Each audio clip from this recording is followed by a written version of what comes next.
వైఎస్ఆర్సీపీ ప్రభుత్వ హయాంలో అధికారాన్ని అడ్డం పెట్టుకొని మాజీ మంత్రి పెద్దిరెడ్డి రామచంద్రారెడ్డి అటవీ భూములను కబ్జా చేసినటువంటి కేసులో ఇప్పుడు పవన్ కళ్యాణ్ గారు ఆ కేసు మీద ఫోకస్ చేశారని, దాని మీద తగిన చర్యలు తీసుకోవాల్సిందిగా సదరు శాఖకు సంబంధించినటువంటి అధికారులకి పవన్ కళ్యాణ్ గారు ఆదేశాలు జారీ చేసినట్టుగా ఇప్పుడు కొన్ని వార్తలు వస్తున్నటువంటి నేపథ్యంలో ఈ కేసులో పెద్దిరెడ్డి రామచంద్రారెడ్డి అరెస్ట్ అవ్వడం ఖాయం అనేటువంటి వాదన ఇప్పుడు తెర మీదకి వచ్చింది. దీని మీద మనం పూర్తి స్థాయిలో విశ్లేషణ చేసుకుందాం. ప్రస్తుతం మనతో పాటు ఉన్నారు ప్రముఖ రాజకీయ విశ్లేషకులు అడుసుమల్లి శ్రీనివాసరావు గారు. సార్తో మాట్లాడు.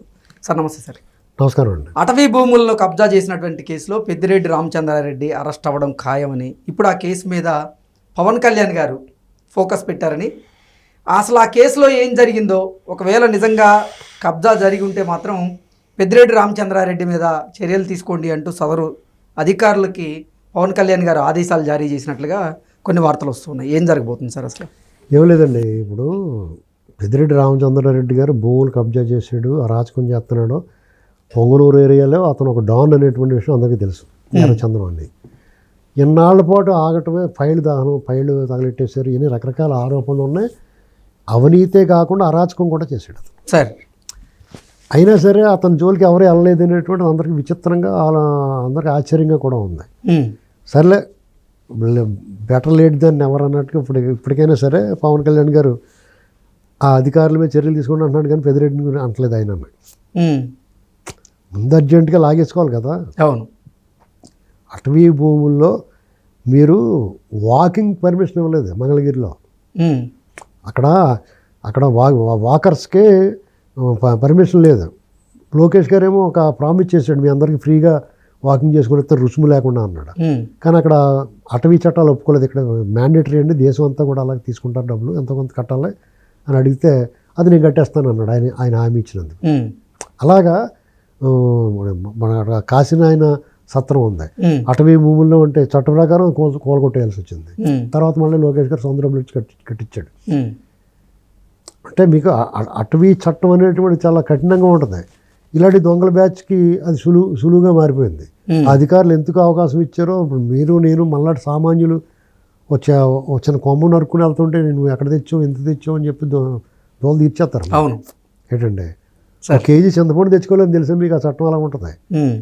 ఏజెన్సీ ఏరియా నుంచి 10 కేజీలు చింతపండు తింటే చూద్దాం మీ బండి కట్టుకుని. ఏంటండి, అలాంటిది ఎకరారా?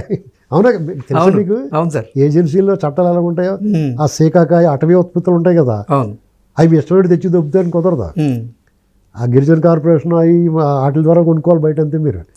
లేదంటే ఎప్పుడో దోసేద్దరు వీళ్ళంతా వెళ్ళి.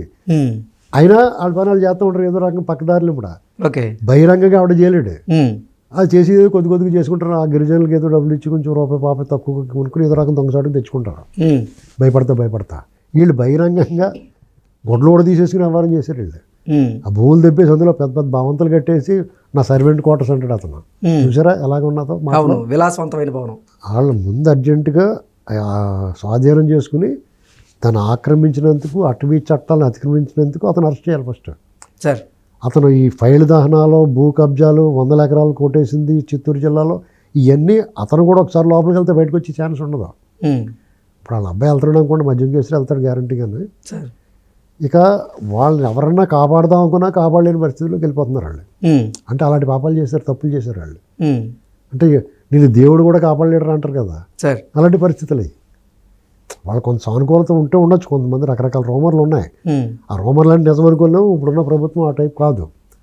వాళ్ళు ఎవరో కూడా ఇలాగ జగన్మోహన్ రెడ్డి వాళ్ళ బ్యాచ్లో కక్కుర్తి పడరు. అయినా రకరకాల ఎందుకు అరెస్ట్ అవ్వలేదు, అందరూ అతని మీద ఎందుకు చర్య తీసుకుంటలేదు అని చెప్పాను. అక్కడ లోకల్ లీడర్లు కూడా దెబ్బడాలి కదా. పార్టీ ఏమి అతను వదిలేమని ఏం చెప్పదు కదా, పార్టీ కానీ ప్రభుత్వం కానీ అతను వదిలేమని చెప్తాం.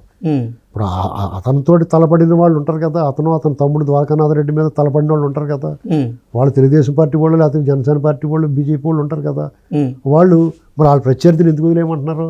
వాళ్ళంతా కుమ్మక రాజకీయాలు నడుతున్నాయేమో మరి. ఓకే, అలాంటివి చూసుకోవాలి. పార్టీ ఓవరాల్ స్టేట్ మొత్తమే పడుతుంది ఆ ప్రభావం.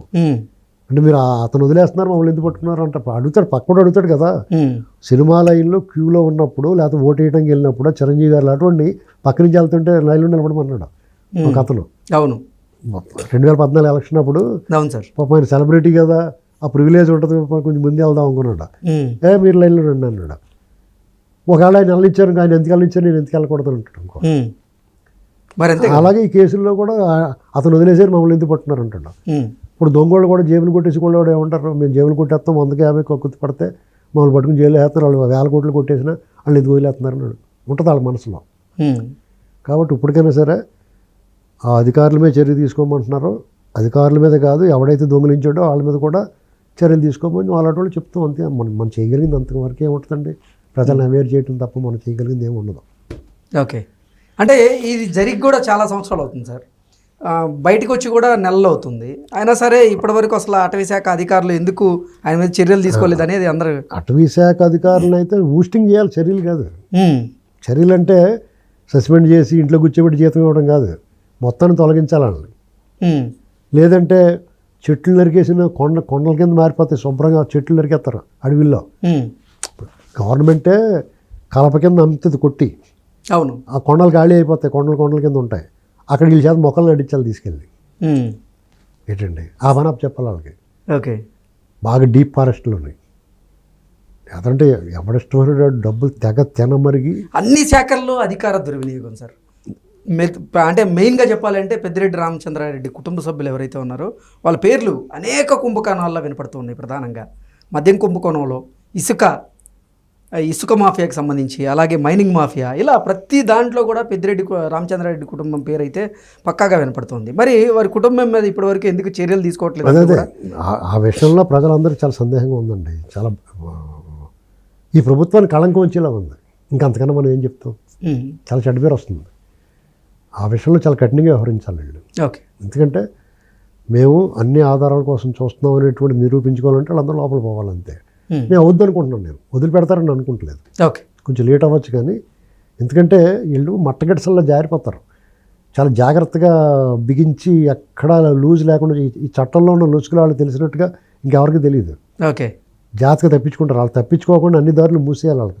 పులి మేక ఆటలో గళ్ళు బంధించినట్టు బంధించేయాలి వాళ్ళకి. Okay. Okay sir, thank you so much.